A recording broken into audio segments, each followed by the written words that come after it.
আজকের ভিডিওতে আমি দেখাবো কিভাবে পারফেক্ট ওয়েতে রূপচাঁদা মাছ কাটতে হয়। অনেকেই রূপচাঁদা মাছ ঠিকঠাকভাবে কাটতে পারেন না।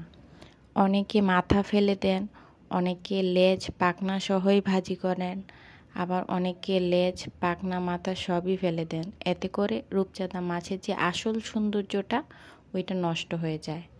তো আমি যেভাবে কাটতেছি ওভাবে কাটলে কি হবে, রূপচাঁদা মাছের সৌন্দর্যটা নষ্ট হবে না, আবার খুব সহজে মাছটা সুন্দরভাবে কাটা হয়ে যাবে।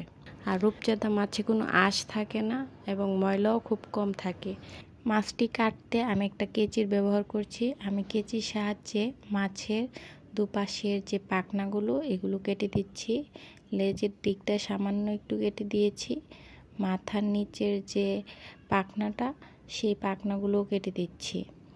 এবার রূপচাঁদা মাছে খুব বেশি ময়লা থাকে না। আমি মাথার নিচে পেটের দিকটা থেকে এভাবে দেখে আমি কিভাবে কাটছি, এভাবে আমি পেটের নিচের দিকটা একটু কেটে দিচ্ছি। কেটে ভিতর থেকে হাত দিয়ে যে ময়লাগুলো আছে পেটের ভেতর সেগুলো বের করে নিচ্ছি।